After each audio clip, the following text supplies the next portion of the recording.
going to talk about why, as leaders, it's so important for us to be our authentic selves, with both tips and pitfalls to avoid. A 2022 Gallup study found that a whopping 70% of team engagement variance comes down to leadership behavior. When leaders lack authenticity, engagement plummets, dragging productivity, innovation, and retention down with it like an anchor. And this is like a leadership crime scene. I'm Emily Haverkamp. I'm a leadership coach with a master's in industrial organizational psychology and a PhD in recovering from my own leadership mistakes. After 5 years managing people, I've learned that authentic leadership isn't just nice to have, it's the difference between teams that thrive and people who want to walk out the door. So let's cut straight to why authentic leadership creates such dramatic results. First, there's trust. A comprehensive meta-analysis of over 100 studies found that authentic leadership is the fastest route to building organizational trust. And trust is not just a warm, fuzzy feeling, it's performance rocket fuel. The numbers are genuinely staggering. High-trust organizations are 2.5% more likely to be high-performing revenue organizations. Teams with high trust report 70% less stress. But here's my absolute favorite finding from Google's Project Aristotle. The single biggest predictor of team performance is not experience, talent, or even intelligence. It's psychological safety. The belief that you won't be punished for making mistakes or for speaking up. Confession time. When I first became a supervisor, I treated I don't know like a forbidden language, somewhere between a swear word or an admission of incompetence. I don't know, along with a later-fulfilled promise to give information when I had the knowledge, is far better than giving bad information in the moment when you lose all trust when people realize you had no idea what you were talking about. In today's workplace, where change is the only constant, this matters more than ever. A 2023 Harvard study found that teams facing disruptive change were 4 times more resilient when they are led by authentic leaders. When we talk about authentic leadership, what are we talking about exactly here? Because here's what it isn't. It's not acting like a reality TV contestant with no filler. I don't know, I'm just being honest, Karen. That presentation was a real dumpster fire. Or oversharing your personal drama.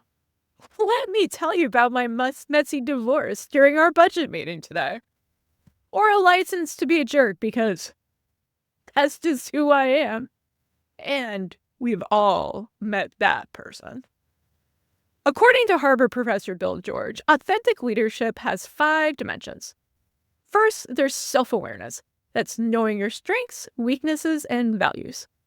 Second, there's balance processing, considering multiple perspectives. There's relationship transparency, having appropriate openness about thoughts and feelings.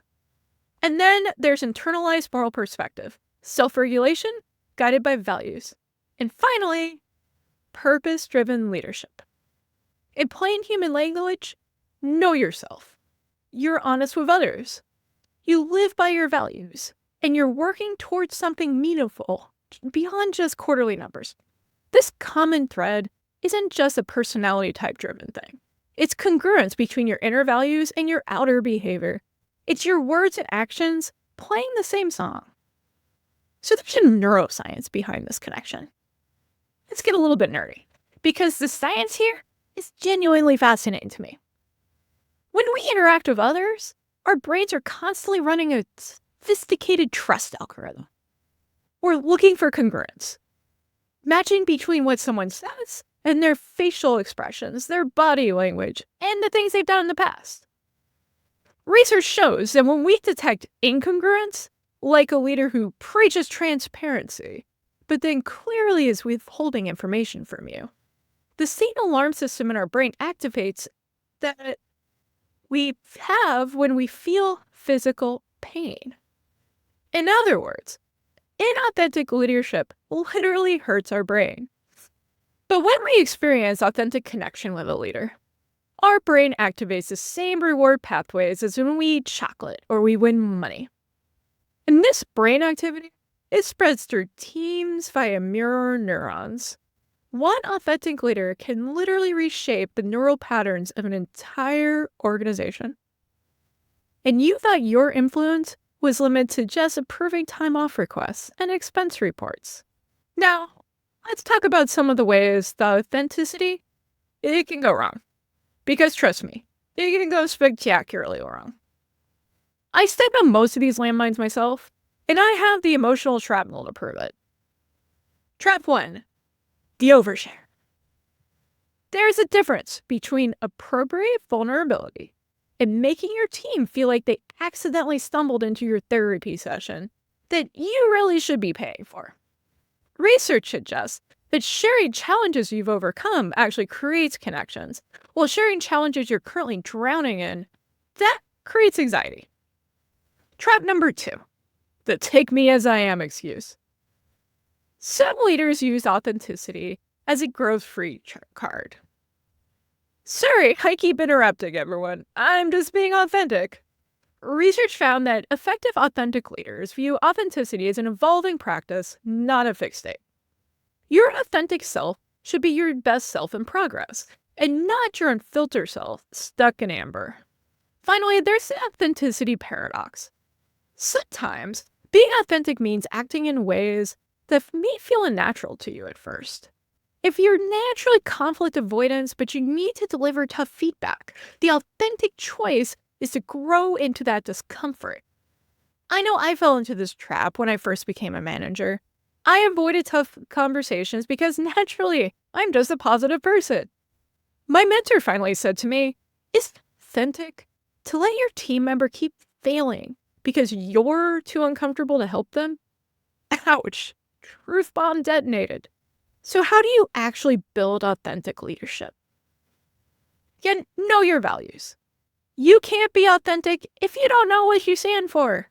Leaders who clearly articulate their core values make better decisions under pressure because you know where your values lie. You don't have to improvise.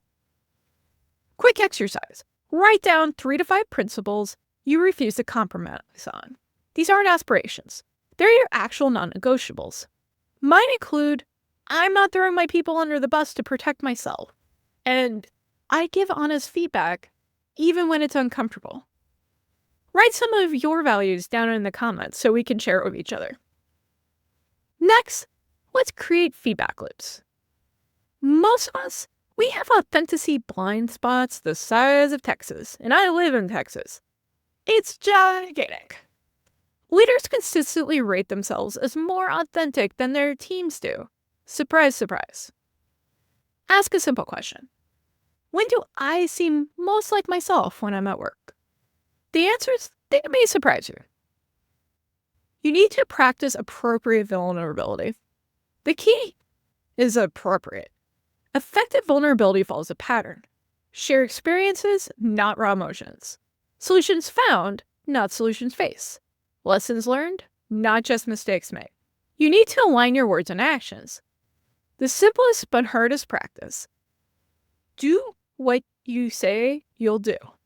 Research shows that consistency predicts employee performance, customer satisfaction, and profitability.